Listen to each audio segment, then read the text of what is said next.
We've got this tsunami of retirees, silver tsunami, I think they call it. This number of thousands of businesses will be sold over the next quarter. How many of those businesses are there? What's their availability? Welcome to Business Buying for Financial Independence. I'm Tim Delaney, and I help young professionals buy small businesses so they can escape the 9-to-5 and take control of their time, income, and future. If that sounds like you, hit the subscribe button and let's get into it. Today's guest is Grant Rigner, who operates multifamily real estate in 4 markets in the state of Indiana, including Fort Wayne and Indianapolis. His experience includes over a decade in business and technology operations, 7 years employed at startups, and a co-founder of 2 others. Prior to his business career, he worked at 15 different employers and learned that a college degree did not equal a high salary position. As a born collaborator, he now focuses solely on real estate investing and educating both active and up-and-coming investors so that everyone can win.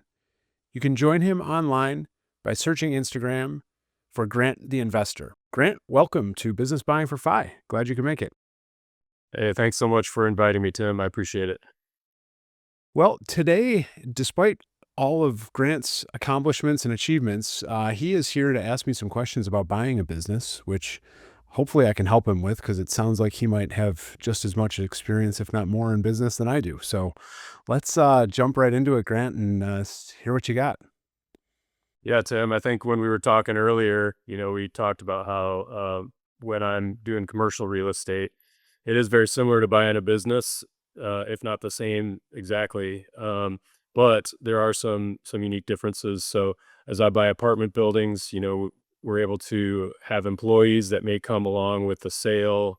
They have accounting systems, and of course, it's valued based on NOI, net operating income, and all those things that relate perfectly to the traditional buying a business. When people think of that, they're often thinking of buying an HVAC company or some sort of active service business. A lot of similarities.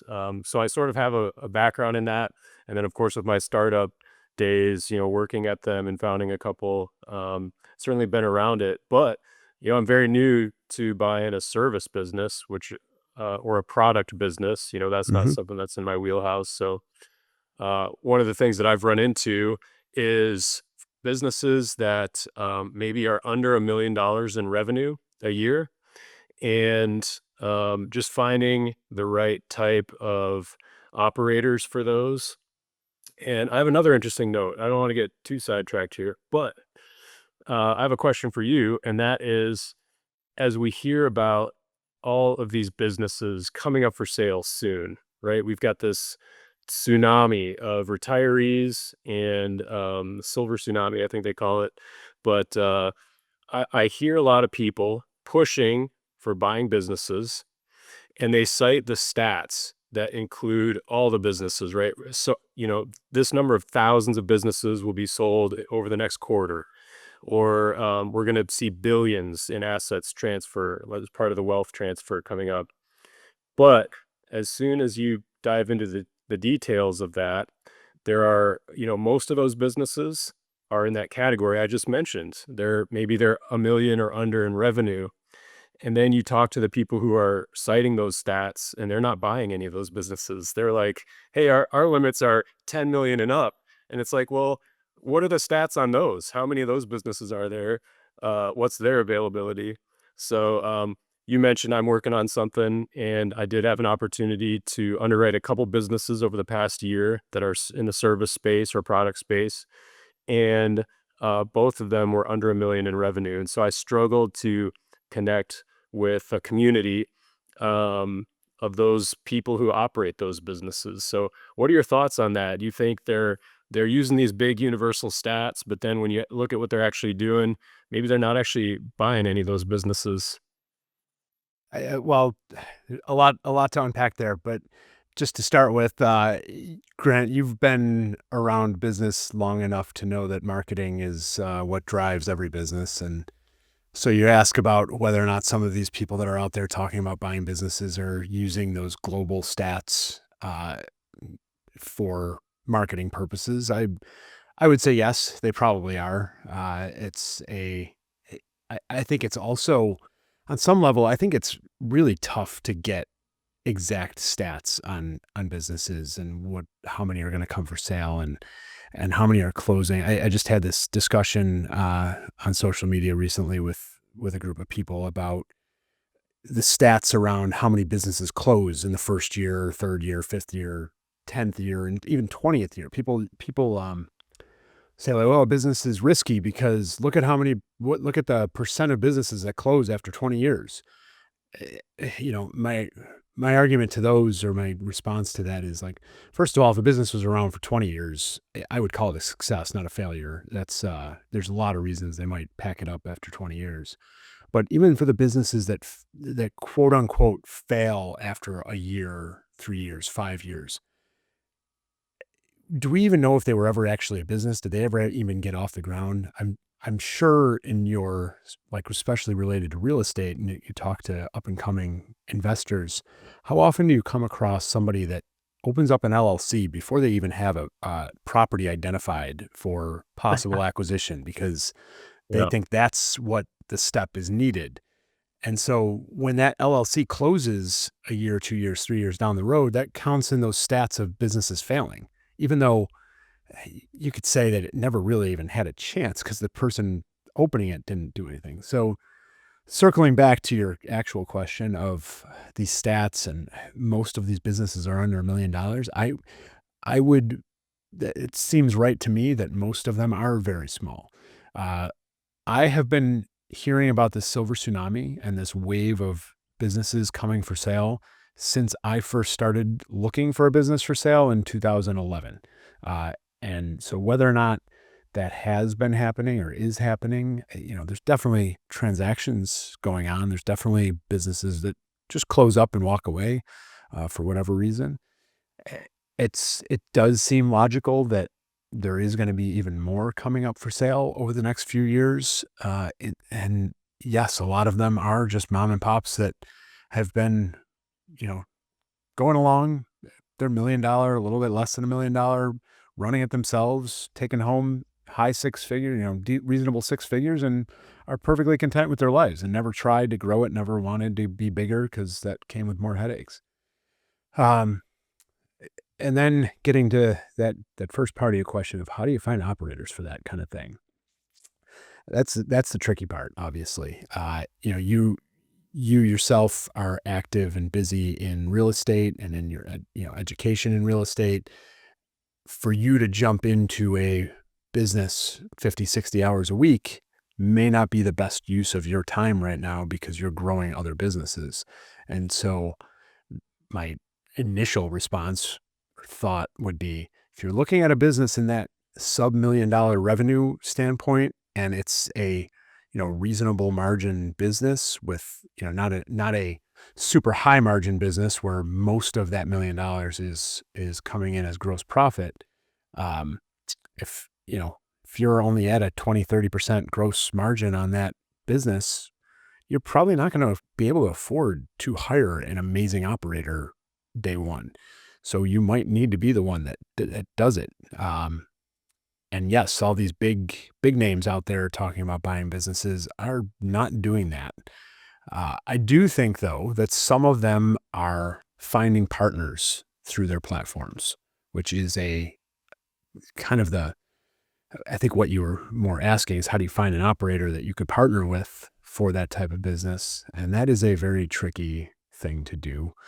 Uh, Building partnerships is never an easy thing, especially in a new business for you and for them.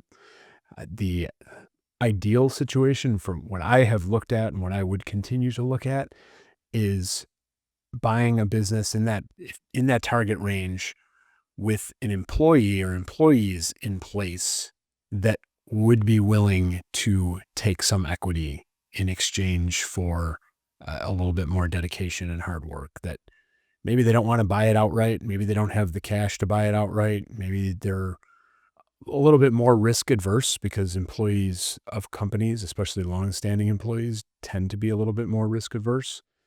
So utilizing them as a partner can be a great avenue for that type of thing. Uh, in reality, it's still going to be a challenge because most sellers don't really want you to get into their company and start talking to employees until you're a little bit closer to the finish line, which means that you're taking a risk. Um, so, bottom line, it is a challenge. I guess networking with as many people as you can in that field uh, would be the best avenue to find those operators. And this is where having a clearly defined target acquisition might help you as well.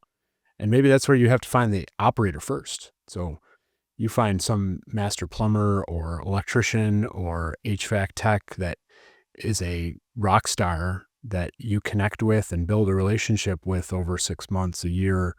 And then you say, hey, you know what? I want to go find uh, a company in this realm. I'm spending a decent amount of money on these services for my real estate. How about you and I go out and partner? You'll run it. I'll bring the cash. I'll bring the advisory, the support behind the scenes, take any of the business stuff that you don't want to do off your plate while you go out and run the actual business, make sure the techs that we hire are doing a good job. Those kinds of cases, you might want to reverse engineer that and find the operator first and then seek the acquisition second. That's really good feedback, Tim. I think that's a great idea. Being involved in the space anyway is valuable if you're planning on buying, getting to know that industry, people in that industry, getting into that bubble a little bit beforehand. That's super, super good advice, man. I hadn't really thought about that. Good. Glad it could help. It's still going to be tough. It's still going to be a long road, but if you narrow it in and start focusing hard on it, on one particular industry to start with, that might be the best way to go. Yeah. You and I both know success doesn't come fast, does it? It sure doesn't. But at the same time, spending 6 months to a year to get it right before you go pull the trigger might accelerate your overall success much faster anyway.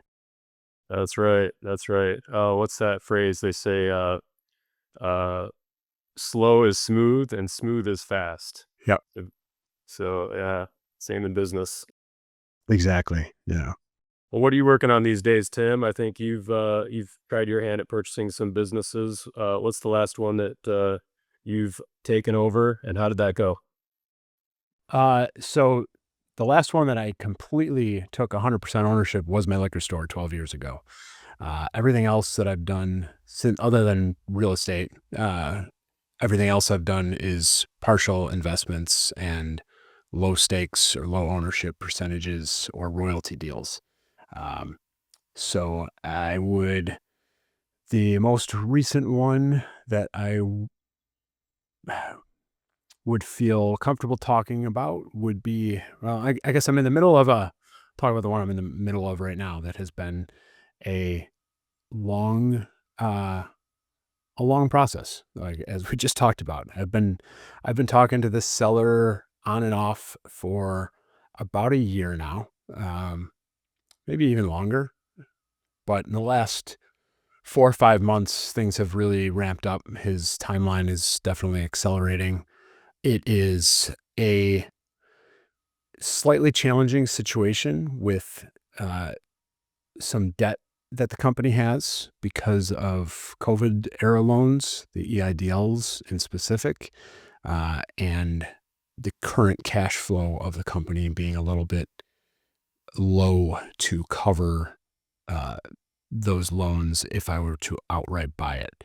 So we are working on some type of transition that I can avoid the liability of those outstanding loans, uh, but he doesn't have to default on them either. So it's uh, it's a tricky situation and one that I probably wouldn't even have considered if I didn't already have knowledge of this company. This company is one that I actually helped with marketing about 5, 6 years ago for a bit. So I know the company well, and I know somebody that used to be an owner of the company very well, who knows the industry very, very well. Is in addition, so I have some kind of, as they would say, unfair advantages in that possible acquisition. So that's why I'm pursuing it. Otherwise, I would generally shy away from companies that need a little bit more of a turnaround situation than this is. What I usually advocate for people is finding a profitable business that's already profitable, just has room for growth. This one will be a little bit more of a turnaround situation. Not a complete turnaround, but definitely an improvement situation. Yeah, well, that's an interesting advantage that you have. Yeah, knowing the backstory, having been involved, in the business, for the last few years doing other things, knowing the previous owner, that's awesome, man. Sometimes that's where no one else is playing, but you know that there's success that's happened there. That's that could be a really good spot. Is there an operator in place over there? Is there like a key man issue that you're running into? There is no key man issue. There is an operator that would be in place that would be part of this deal as well, because that's, Awesome. as you're seeing, and this doesn't have the revenue issue, but it does have a very low margin issue. So there's still it's cash flow issues, but there's an operator and a couple key good employees involved. So that would make the transition a lot easier. That's awesome. So let me ask you another question about product versus service. So you've got some experience in the wine business, and Yep. so that's more on the product side. So you've got wholesale, and customers are taking physical products, picking up physical products. What differences on the business side have you seen in that type of business versus a service business? Something that would be a big line item that you'd want to take a look at if you're evaluating those two different roads and trying to determine what kind of business you'd find the most enjoyment being a part of. Well, with a product based business, especially at the retail level, which is what I'm at, one of the huge advantages is it's what it is referred to as a cash business. The customers come in and they pay for products immediately. Yes, some of them use credit cards, which can sound confusing when you call it a cash business, but the credit card companies are depositing the money in my account within 2 days. So I know that when the product leaves my store, I am getting paid for it either in actual physical cash right then and there or deposited into my bank account within 2 days, guaranteed. Really, very little questions ever asked about that. And that is not 100% guaranteed for every single product business. If you're at a wholesale level where you're selling business to business, you will probably have some accounts receivable where you're invoicing people and have to wait for your payments. Uh, with service-based businesses, that can vary as well. So that's one thing you want to take a look at. If you're running an HVAC company, are you collecting a deposit? Are you collecting a credit card before you even set foot in the customer's house? Are you sending them an invoice after the fact and hoping they pay it? Are you doing a combination of the two, some kind of upfront deposit and billing them for the remainder after the fact? So taking a look at the current operations and how the company is currently operating, and then what their outstanding receivables are and what portion of that has been uncollectible in the past. So certain Mm, companies get yeah. into trouble because they invoice customers and then they never get paid. Uh, Different industries, it's a bigger problem than others, but just so that you're keeping an eye on that. And also from a cash flow standpoint, or if you are in a if you are acquiring a business that gets paid on invoices, so looking at the terms, is it 10 days? Is it 30 days, 60 days, 90 days? So when you acquire that business, are you acquiring those accounts receivable? Is it going to be up to you to collect on all those outstanding payments, which is fine as long as you're expecting them to be good receivables and could help your cash flow. Or I've heard of situations where somebody buys a business and they did not buy the receivables and the payment terms are 60 or 90 days. And so that first 2 or 3 months of owning the new business, you have no cash coming in. It's kind of a dead period. And so if you didn't plan for that with working capital from the bank or from yourself, you could lose your business in the first month. So those are a couple of, I guess, not necessarily distinctions between product and service, but a couple of the big things to keep an eye on in either business. Yeah, for sure, man. That it's about that cash flow. That's a great point you brought up. That is sort of the lifeblood, and when you can't make expenses, because you're invoicing 30, 60, 90 days out, versus collecting within 3 days. I mean, that's a huge, huge difference in cash flow. So obviously there are other challenges with product businesses versus service. Service can be recurring. Somebody may come and buy a product one time, and there are many other things. But yeah, that's a really good note. Have you heard of people to avoid some of that during the transition period, like you mentioned, where they've adopted ownership into the LLC that they're buying, or had access to the bank account written into the purchase agreement, something like that, to where money that comes in after the sale does get collected by the new owner? Are there some logistics you can get into there that you've seen? It's all about how the purchase and sale agreement is structured and the wording in there of who is going to own those outstanding receivables after the Right. transition. So you also touched about taking ownership or membership of the existing LLC, which is something I would usually advise against from a liability standpoint. Yeah. I've done videos on this in the past as well. It's the difference between an asset purchase and a stock purchase. So when you take ownership or membership in an LLC, we refer to it as membership instead of ownership. But uh, when you take that, when you take on the existing entity as a new owner, you are taking on every and any past liability of that company. So if the seller owed somebody money, or this, the seller's LLC owed somebody money, they can come after you for that. If somebody slipped and fell in your parking lot a year ago, and they now decide they want to sue you, they can sue your LLC because it's still the same entity. So in general, I usually advise to make it a uh, asset sale where you're setting up your own new entity, and that entity is buying the assets of the old entity, and the old entity is shut down by the seller after the sale.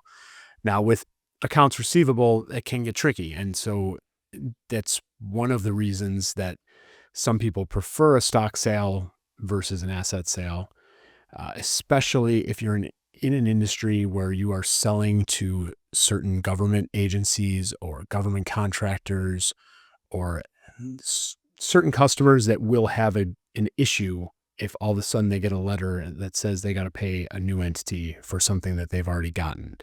And this, that could be for any reason, for sometimes it's government contracts that they've got a contract with that LLC. They've got a whole bidding process that they have to go through if they want to switch companies that they're buying from. So you might need to do a stock purchase sometimes, but, or for certain licenses or other reasons. But in general, even if you're doing an asset purchase, you could try to write into the asset agreement, into the purchase and sale agreement, that you need regular access to the bank accounts prior to closing, or at least, the day, week leading up to closing, to look back at all of the bank statements from the day you sign the contract to the day of closing, so that you can make sure that certain things have or haven't come in, and uh, make sure that assignment of any outstanding receivables is made to the new LLC.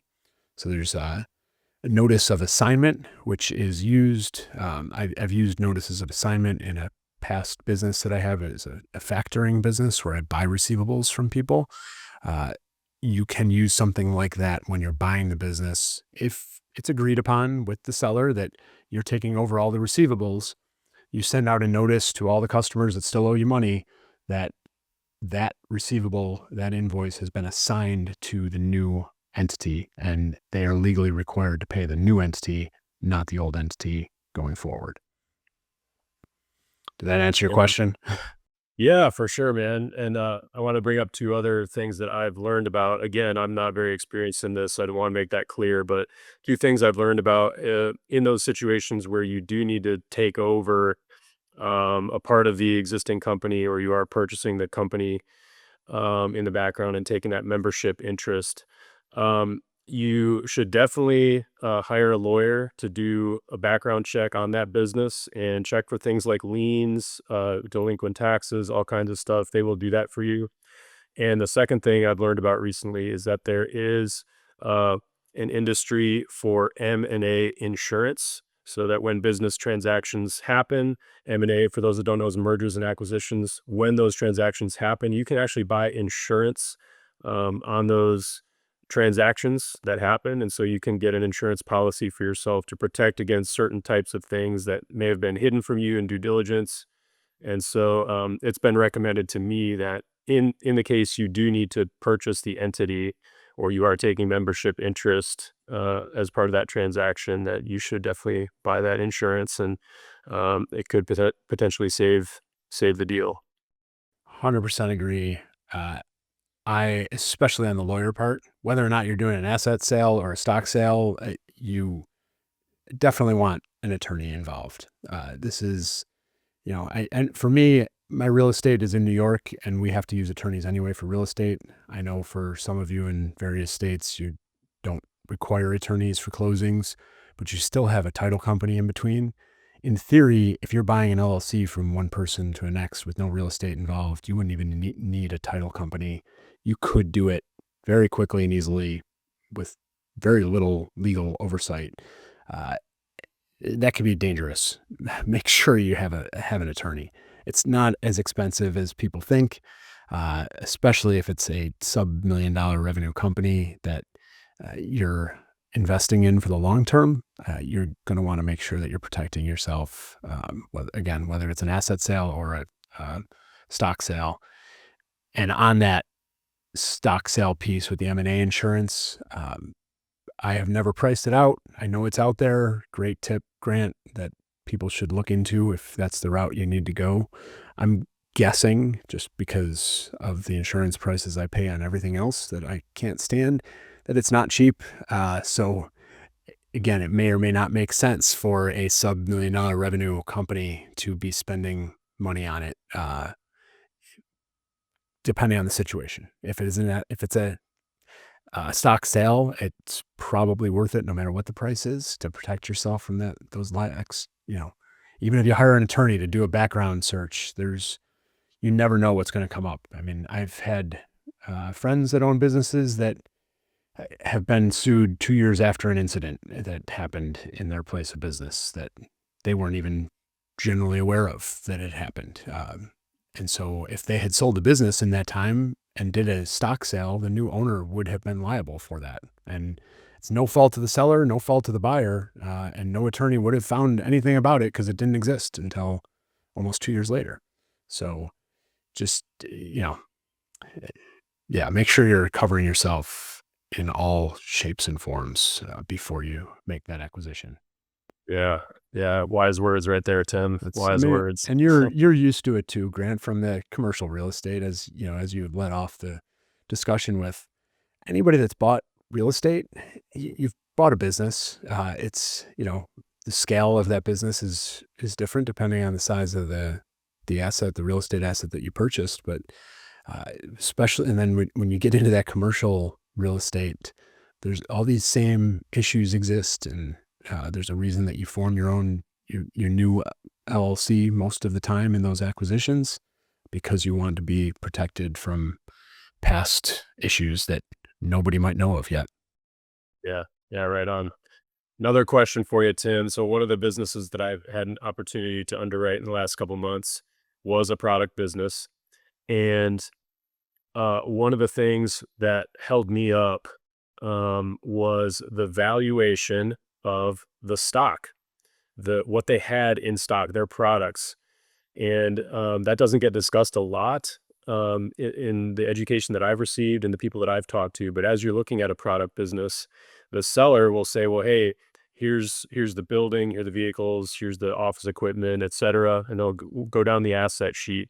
And then, of course, the stock comes up, and it's like, well, you're buying this product business. They have full shelves. They've got shipments coming in, and the stock that they have in house today is worth X. And they may just say, well, it's worth $200,000. And being a new business buyer, and maybe even new to the space, I've never run a product company myself. That's difficult to check. That's difficult to vet. How do I know that it's really $200,000 worth of stock? So on the due diligence side of things, do you have any thoughts on ways to check that? Is that something you need to hire out, bring someone in that's knowledgeable and help you with that? Or is there another method that you can sort of decipher using their records? So I think this is one of those things that goes back to you question you asked earlier about what to watch for on a product-based business, and the inventory or the stock is a huge one to keep an eye out during the transaction. Uh, just to clarify, when Grant is saying stock, he is not talking about the stock certificates of the company, since we were talking about stock sales versus asset sales. Right. He's talking about Inventory is the the right word. inventory, which is, we do refer to it as stock all the time in the retail world, but it's just to make sure everybody's on the same page here. That inventory is crucial to your business. Obviously, you're going to take over and you need to sell that inventory to make money and to generate that cash flow that we already established is a key piece of running a business. You need to make sure it's all good. So one of the first things that you're looking at or considering is that inventory sellable? So is half of it broken and returns and open packages, or is it all new and fresh and ready to go? Which is often not the case. Usually with an older business, there's going to be some inventory sitting around that, a product that they invested heavily in that just never moved for whatever reason, or something that had issues and started getting returned too often and they just decided not to sell the rest, or something. There's always going to be almost always going to be issues. And in a way, it's kind of what you're looking for in a business that you're buying, is because that's one of the opportunities for improvement is, can you move some of this old inventory, whether it's through a fire sale or whether it's just cleaning it out and writing it off, like getting rid of it, being done with it. So you don't necessarily want to turn around and run away just because they've got some old inventory sitting around. What you don't want to do is overpay for that inventory. Just, think about it from a very basic, even if you were just a regular old customer for that product, you don't want to overpay for something that you could go next door and get for less. So make sure that the value's there. Now, how do you do that? One of the easiest ways, or one of the best ways to do that, is to ask them for all of their invoices from their vendors. Again, if it's an older company and they've been doing things in a antiquated way, it might be all paper invoices coming from different vendors that are going to be set up differently. Every single invoice is going to look a little different, and it's going to be hard to go through all of them. However, we have this beautiful new thing called AI that is getting better and better at deciphering stuff like that. A friend of mine was just talking about uploading. He does analysis on freight and logistics for companies, and he's now got it to a point where he used to have to go through hundreds of invoices from different shippers and different cargo companies and different warehouses and decipher them all almost by hand of, okay, well, this is how much they're paying for miles. This is how much they're paying for fuel. This is how much they're paying in driver surcharges, all line item differently on every single invoice. AI can now let him go through those much faster and quicker and does a pretty good job at it. So going through the invoices, looking at the products, and looking at the dates of products. And if they can't produce an invoice for products, it's a good indication that it might be too old, and that you should probably reduce the value of it. Now, depending on the price of the business and the amount of inventory, it may or may not be a point that you want to spend too much time nitpicking on. Now, what I mean by that is, for like most purchase agreements with business that has some type of inventory are going to be, there's going to be a purchase price for the business plus inventory. And that inventory number is usually going to be established at or just before closing, when a final inventory is done. So when I purchased my wine and liquor store, for example, the purchase price of the business was $200,000 plus the cost of inventory. The sellers estimated the inventory to be at about $150,000 at the time of our purchase agreement. When we did inventory the night before closing, it came out to $100,000. So was there old inventory in there? Could I have negotiated down and said, you know what, some of this stuff looks like it's been here since the 1920s. I want to discount this and that and this and that. Sure, I was completely within my rights to do that. However, from my perspective, it was not worth holding up closing or possibly causing an issue at that time for relatively small dollar amounts that would have come out of it at the end. Now if you're buying millions of dollars of inventory and 20% of it's been sitting there for 5 years, sure. Yeah. You need to dig deep and, find that evidence of invoicing and, tell the sellers that you can't pay for it or can't pay full price for it. Maybe it gets discounted to, 10% of its value. And one other thing on that value of the inventory to watch out for, because I've seen sellers that try to price their inventory. So they come, you get an agreement for the purchase price of the business plus inventory. And some sellers will try to say that the inventory is at the retail value of that inventory. So if they paid 50 cents, they're trying to charge the buyer $1.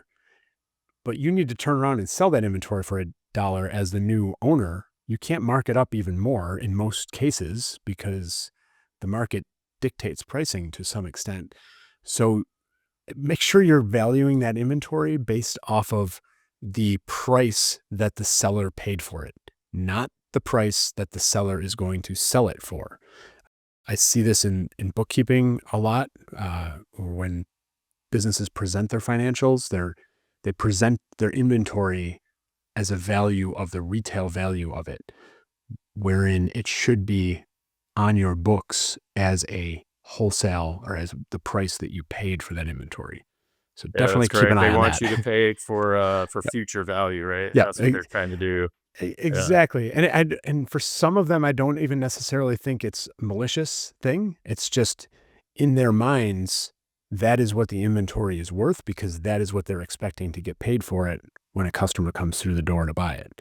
And Right. so it's it's just an expectation. I mean, are some malicious? Sure, probably. But it just, it's not everybody does things in transactions to be mean and malicious or to be deceiving or deceitful. So, I personally like to give people the benefit of the doubt until I really catch them trying to lie or cover something up. Sometimes what you're dealing with when you're buying what I would consider an ideal business target of somebody that's owned a business for 30, 40, 50 years that might have started it in a garage and never had any kind of formal business training, never really had an accountant that told them otherwise, and have systems and processes that that you can improve because they're still using old-fashioned cash registers and physical books to do their bookkeeping. Yeah. Interesting, man. So much of this applies to where I'm at with commercial real estate, even down to the inventory piece that we were talking about. We put in an offer a couple months ago on a 200 unit apartment complex, and they had 10 air conditioners, and they had 14 sinks and all kinds of they had a whole warehouse basically of supplies and parts and pieces and appliances, and so we were going through that process again, exactly the same as buying a service or product business. And then the future value discussion that we just had too, I also relate to that. I have a story where we were trying to buy a package of notes, which is real estate debt.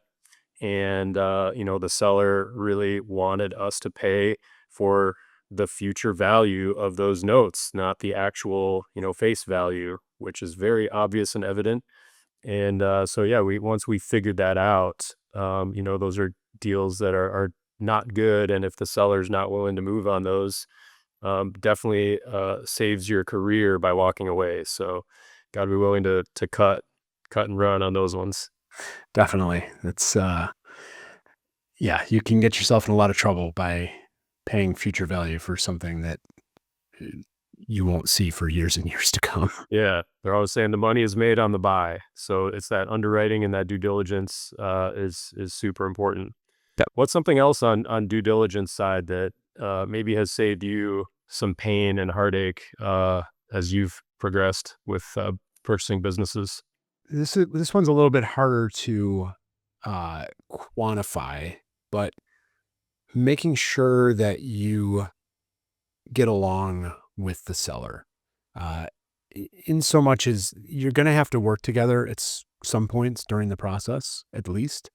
Um, and then depending on your structure or your need for that seller after the transaction, you may need to be getting along with them for the foreseeable future. So and when I say get along, it doesn't necessarily mean that you have to be buddy buddy and best friends and go out for Mm. drinks and dinner all the time. It just needs to be somebody that, I guess, going back to that trust piece, and that your morals and that your ethics are in the same place, that you align with that person to some extent. Again, it doesn't have to be a perfect scenario. You both go to the same church, or you're both in the same men's club or women's club or whatever it is, but somebody that you are comfortable with doing business, that is a good fit for you and that you can trust going forward. Yeah, and that's really a commentary on time, right? Because these transactions don't happen over the course of 2 weeks. These Nope. are months long, sometimes longer. I mean, even in real estate, we have transactions that go over a year long, and there's back and forth and doing the same work over and over. So yeah, you gotta, that length of time interacting with another human, we gotta make sure that you're on some level aligned and express some compromise and things there. Yeah. Even when there's a broker involved, probably, with my real estate transactions, I can count for the dozens and dozens of real estate transactions I've done, the amount of times when there's agents, brokers involved, I've only communicated with the actual person on the other side of the transaction once or twice, maybe, if that. Whereas with a business, even when there's a broker involved, you are going to have a lot of face time and voice time with the seller themselves on the other side of the transaction, because there are going to be questions where it's just easier for the broker to stay out of the way and not play telephone game with things getting lost in translation. The brokers have their legal agreements; they're protected. They're going to get paid. It's easier for them as well just to step back and let the buyers and sellers talk directly. So you you will be spending some time with that person, and it's very rarely a quick transaction. It usually takes months. I mean, like I just said, the deal that I'm working on now, over a year, back and forth, coffees, meetings, lunches, breakfasts, phone calls, more phone calls. Just, there's it's a lot. Health scares on the seller side that you have to be, cognizant of and aware of, and just, all those kinds of things. And so being a good human yourself as well is important. A lot of times you're selling yourself to the seller, which is something to keep in mind in general.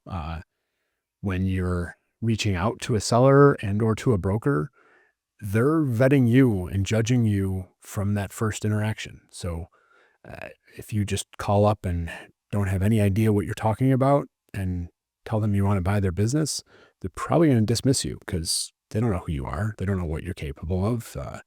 They don't know if you have money. They don't know if you have any experience or knowledge. So just remember that when you make that first contact, and throughout the process, that you are selling yourself. You are showing them who you are, and that's an important part of the process as well. I would say that, like I just said, on the buyer side, that piece of due diligence is making sure that the seller's a good person. If you're ever selling your business, I think the same goes the other way too, because you're going to be in that transaction for a bit. You want to make sure the buyer's a good person. Um, you know, you might not care if the dollar figure is big enough, but you probably will to some level. Most sellers care about their employees, and their their business is their baby. They want to make sure it's in good hands. Yeah. Yeah. Well, Tim, what are you working on right now as far as, I think I gathered from our conversation that you do wanna buy another business. You're obviously looking at least one right now. What's next for you, man? Is there an industry that you're interested in, doing something in, or maybe a type of business that you're looking for? I am probably the worst person in that regard of not following my own advice of picking an industry, picking a specific type of business and going all in on it. And in the search process, I am pretty agnostic as to what I acquire next. There have been periods of time recently where I have looked pretty heavily into dumpster businesses locally, just because I kept getting annoyed at my expense lines on real estate projects of how much money is going to dumpsters. And I figured if I can buy the company it's charging that much money, why not?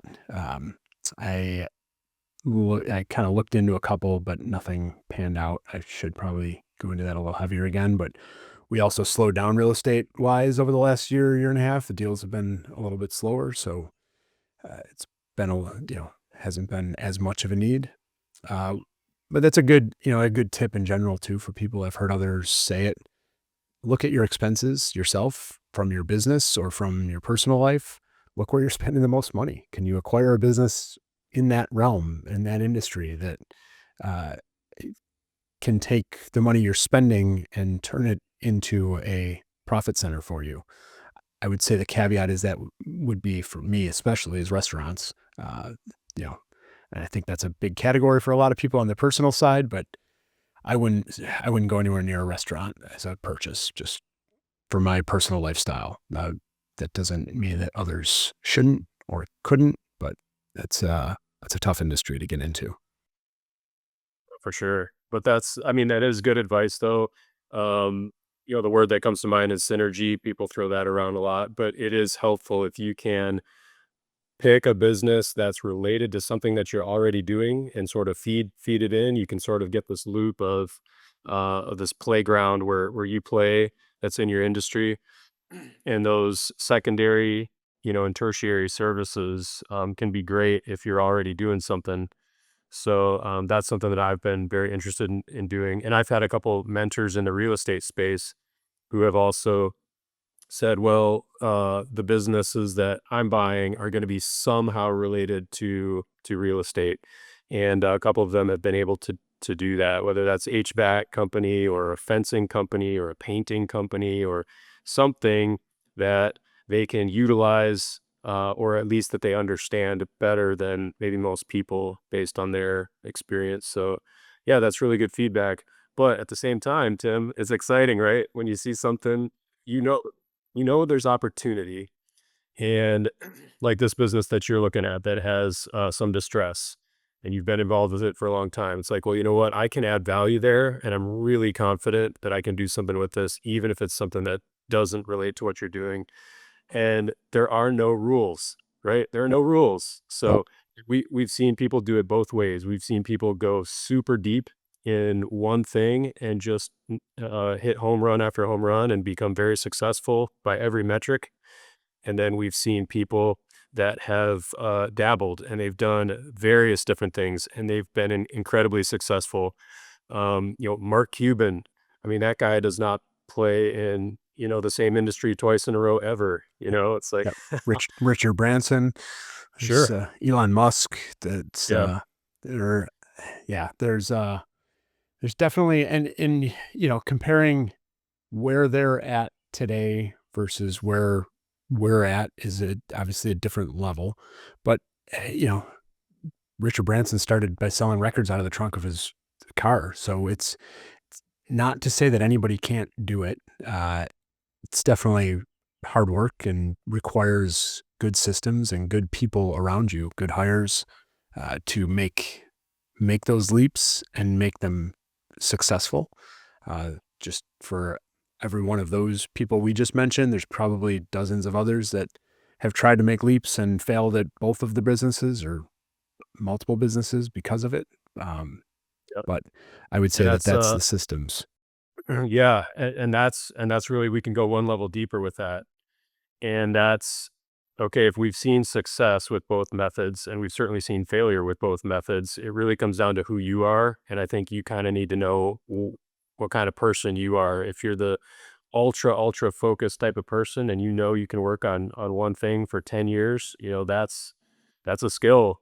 And you are probably the type of person that should go deep. And if you're the type of person that needs variety just to feel mentally sane. You have to work on something different. If you find that you're that kind of person, you might be the kind of person that can work on a business for 2 to 3 years and then work on something else for the next 2 to 3 years. So, Great, um, yeah, great advice.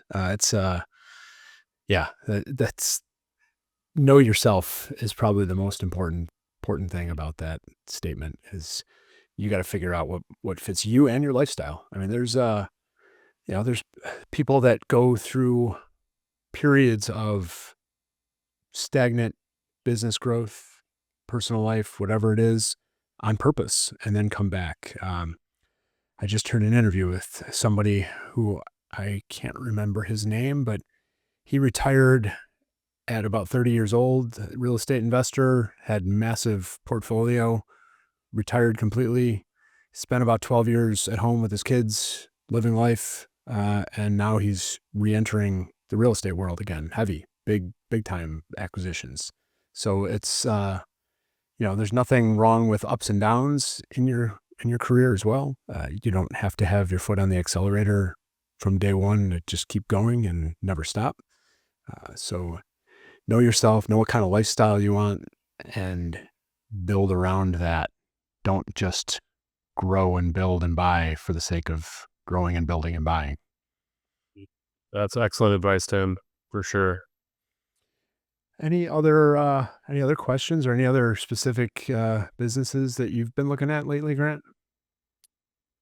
Um, I don't think so. I think, being in real estate, I would like to do something that's related. I think that would suit me as a good first step. But as we've talked prior and I was looking at some product businesses, and what I'm finding is that I like the idea of a product business over a service business, I think.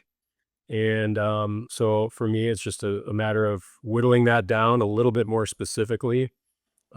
Just like in real estate, we need to look at our market. Hmm. And if I'm looking in every market in my country, I'm not going to get very far. I'm not going to learn enough about the market to be able to make good decisions.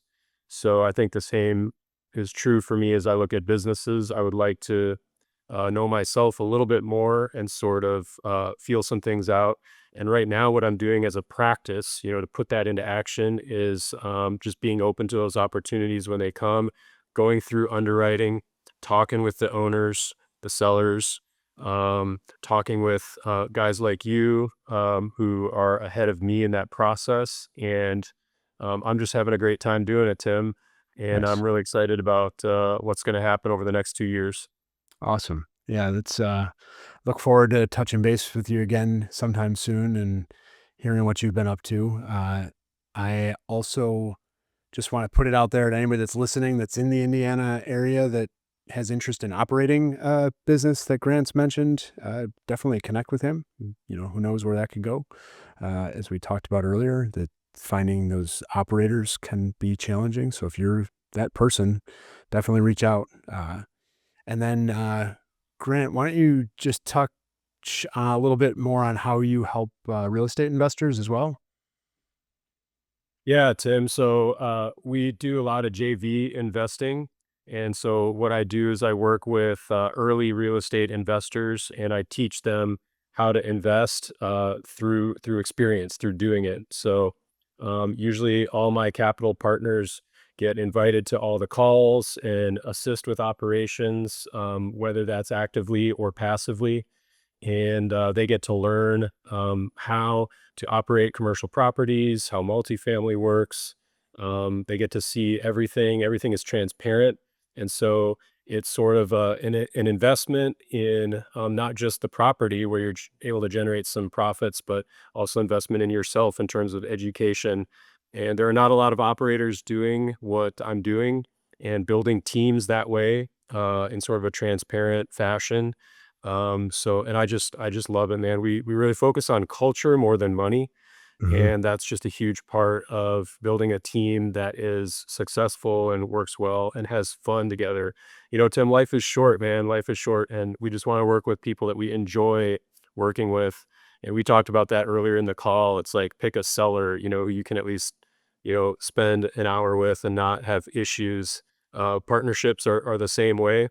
And so we really focus on culture first, and that's my passion.